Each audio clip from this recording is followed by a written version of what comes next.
یہ جہاں تک دوسرے مسئلے کا تعلق ہے کہ حضرت عمر فاروق رضی اللہ تعالیٰ عنہ اور ام کلثوم بنت علی رضی اللہ تعالیٰ عنہ کے نکاح کا مسئلہ، تو عام طور پر اس پر اعتراض کیا جاتا ہے کہ یہ بات جو ہے تاریخ سے ثابت نہیں ہے۔ لیکن میرے عزیزو، صحیح بات یہ ہے کہ جہاں تک اہل سنت والجماعت کی کتابوں کا تعلق ہے تو اس میں حوالہ جات کا ایک بہت بڑا ذخیرہ موجود ہے۔ خود بخاری شریف میں کتاب الجہاد باب حمل النساء القرب الى الناس فی الغزوہ کا جو حوالہ ہے، اس میں بھی اگر آپ دیکھیں یہ بات صراحت کے ساتھ موجود ہے۔ لیکن ساتھ ساتھ خود اہل تشیع حضرات جو ہیں ان کی کتابوں میں بھی یہ واقعہ جو ہے یہ موجود ہے۔ چنانچہ اصول کافی جو اہل تشیع کے ہاں ایک مستند کتاب ہے، اس میں یہ روایت موجود ہے عبداللہ ابن سنان و معاویہ ابن عمار رضی اللہ تعالیٰ عنہ سے عن ابی عبداللہ علیہ السلام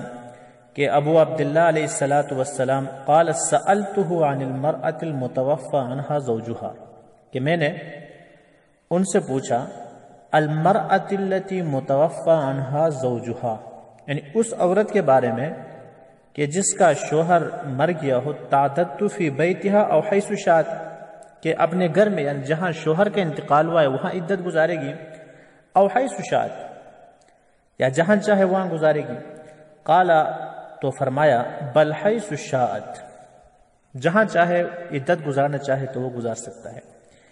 ان علی صلوات اللہ علیہ، کیونکہ علی علیہ السلام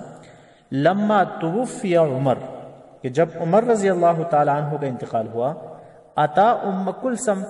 تو وہ ام کلثوم کے پاس آ گئے جو علی رضی اللہ تعالیٰ عنہ کی بیٹی تھی، فانطلق بها الی بیتی، اور ان کو اپنے گھر لے گئے۔ تو یہ الگ مسئلہ ہے کہ اس کے بارے میں کسی اور وقت بحث کریں گے کہ معتد بھی کہاں عدت گزارے گی۔ لیکن اصول یہ کافی کی روایت سے اتنی بات معلوم ہو گئی کہ ام کلثوم بنت علی رضی اللہ تعالیٰ عنہ حضرت عمر رضی اللہ تعالیٰ عنہ کے پاس تھی، اور حضرت عمر رضی اللہ تعالیٰ عنہ ان کو لے کر واپس آ گئی۔ اور دوسری روایت جو ہے اس کافی کی کہ عن سلیمان ابن خالد، کہ سلیمان ابن خالد جو ہے قال سألت ابا عبداللہ علیہ السلام، میں نے امام ابو عبداللہ علیہ السلام سے پوچھا عن امرأة توفی عنہا زوجہا، اس عورت کے متعلق جس کے شوہر کے انتقال، این تعتد، کہاں عدت گزارے گی، فی بیت زوجہا او حیث شاءت، وہی اوپر والا جو ہم نے بیان کیا تھا، یعنی وہی سوال ہے۔ قال بل حیث شاءت، تو انہوں نے فرمایا کہ نہیں جہاں چاہے۔ ثم قال ان علی صلوات اللہ علیہ لما مات عمر، کہ جب عمر رضی اللہ تعالیٰ عنہ کا انتقال ہوا،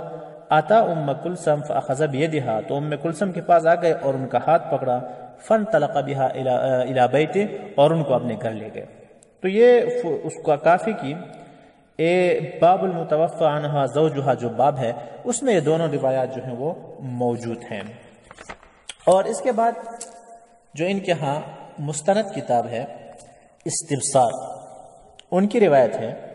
کہ اس میں ابو عبداللہ علیہ السلام سے پھر یہی روایت انہوں نے نقل کی ہے، سألت عن المرأة التي متوفى عنها زوجها، اس عورت کے بارے میں پوچھا گیا کہ جس کے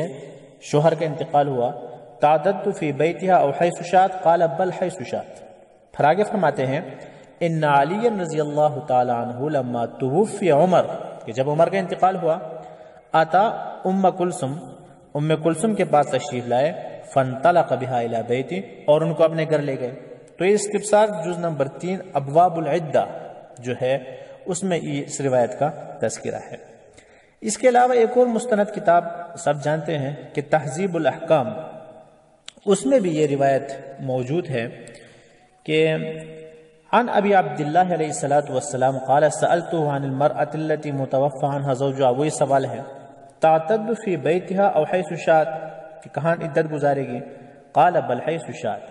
تو امام صاحب نے فرمایا کہ نہیں جہاں چاہے تو گزارنا چاہے تو گزار سکتی ہے، لأن علی رضی اللہ تعالی عنہ لما توفی عمر اتا ام کلثوم فانطلق به الى بیتہ، تو ان کو کیا کر اپنے گھر لے گئے اس وقت، تو اس میں موجود ہے۔ اس کے علاوہ تہذیب کی ایک اور روایت ہے، یہ کتاب المیراث میں ہے کہ جعفر رضی اللہ تعالیٰ عنہ اپنے والد صاحب سے نقل کرتے ہیں رحمۃ اللہ علیہ، ماتت ام کلثوم، کہ ام کلثوم کا جب انتقال ہوا، بنت علی، کہ وہ بنت علی رضی اللہ تعالیٰ عنہ ہے، وابنہما زید بن عمر بن الخطاب فی ساعۃ واحدہ۔ یہاں بات سوچنے کی ہے کہ عمر رضی اللہ تعالیٰ عنہ کی جو بیٹی ام کلثوم سے بیٹا جو ام کلثوم سے تھا، تو ام کلثوم اور رضی اللہ تعالیٰ عنہ کا انتقال ایک دن ہوا۔ کتاب المیراث میں لکھا ہوا ہے لا یدرا ایہما ہلک قبل، پتہ نہیں چل رہا تھا کہ والدہ کا انتقال پہلے ہوا یا بیٹے کا انتقال پہلے ہوا۔ تو پھر آگے فرماتے ہیں فلم یورث احدہما من الاخر، تو ظاہر بات پتہ نہیں چلا پہلے کس کا انتقال ہوا، تو وہ ایک دوسرے کے وارث بھی نہ ہو سکے۔ وصلی علیہما جمیعا، اور دونوں کی نماز جنازہ پڑھی۔ یہاں اصل میں مسئلہ جو یہاں ہم بتانا چاہتے ہیں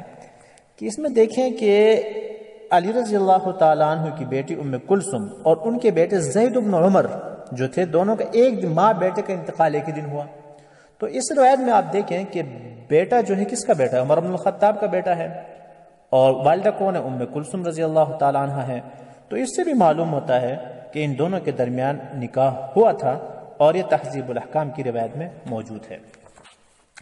تقریباً ویسے اگر ہم کتابوں کا مطالعہ کریں، تقریباً ہر دور کے شیعہ علماء نے، اہل تشیع حضرات نے اس نکاح کو تسلیم کیا ہے،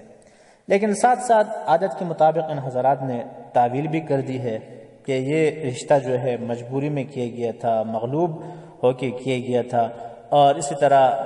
حضرت عمر رضی اللہ تعالیٰ عنہ پر الزام لگاتے ہیں کہ انہوں نے نعوذ باللہ شیر خدا پہ ظلم کر کے یہ نکاح کیا تھا، یہ چھینا گیا تھا۔ اس قسم کے بہت آپ یوں سمجھیں گھٹیا الفاظ جو وہ استعمال ہوتے ہیں۔ اور 11ویں صدی کے مشہور مجتہد ملا باقر مجلسی جو ہے وہ بھی اسی کا ذکر کر کے اب بحث کر کے آخر میں فرماتے ہیں والأصل فی الجواب، تو اصل جواب یہ ہے ان ذلک وقع علی سبیل التقیۃ والاضطرار، کہ ایک تو مجبوری کے صورت میں نکاح ہوا تھا، اور دوسرا جو تقیہ کی بنیاد پر یہ نکاح ہوا تھا۔ تو یہ عجیب بات ہے کہ کس طرح تقیہ کی بنیاد پر نکاح شادی آپس میں ہو سکتا ہے۔ تو بہرحال اگر ان کی بات کو ہم تسلیم کریں کہ ان حضرات کا آپس میں اچھے تعلق نہیں تھے، اور نعوذ باللہ آپس میں کوئی چبکلش تھی یا ظلمن یہ نکاح ہوا تھا، تو بہت سارے سوالات پیدا ہوتے ہیں۔ ایک سوال یہ ہے کہ شیر خدا جسے اللہ تعالیٰ کے رسول نے فرمایا اسد اللہ، تو گویا کہ وہ رشتہ دینے پر مجبور تھے، شیر خدا مجبور ہو گیا۔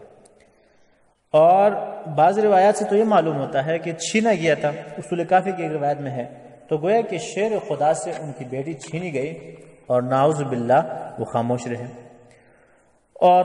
بعض روایات سے معلوم ہوتا ہے کہ قتل کی دھمکیاں دے کر شیر مشکل کشا سے زبردستی چھینا گیا، اور رشتہ دینے میں صاحب ذوالفقار جو تھے وہ بے بس ہو گئے۔ اور علامہ مجلسی کی بات تو میں نے ذکر ہی کر دی کہ حضرت فرماتے ہیں کہ تقیہ کی بنیاد پر ہوا تھا، لیکن ظاہر بات ہے کہ یہ چیز جو ہے شجاعت حیدری کے خلاف ہے، عزت نفس کے خلاف ہے۔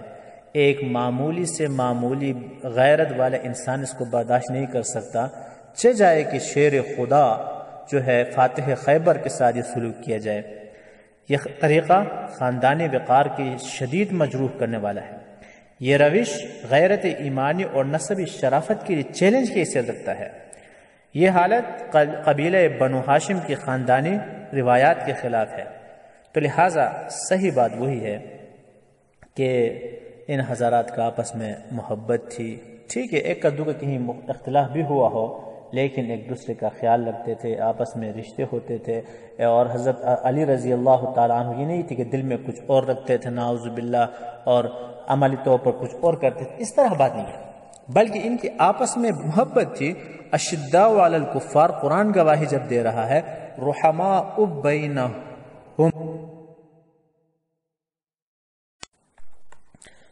یہ جہاں تک دوسرے مسئلے کا تعلق ہے کہ حضرت عمر فاروق رضی اللہ تعالیٰ عنہ اور ام کلثوم بنت علی رضی اللہ تعالیٰ عنہ کے نکاح کا مسئلہ، تو عام طور پر اس پر اعتراض کیا جاتا ہے کہ یہ بات جو ہے تاریخ سے ثابت نہیں ہے، لیکن میرے عزیزو صحیح بات یہ ہے کہ جہاں تک اہل سنت والجماعت کی کتابوں کا تعلق ہے تو اس میں حوالہ جات کا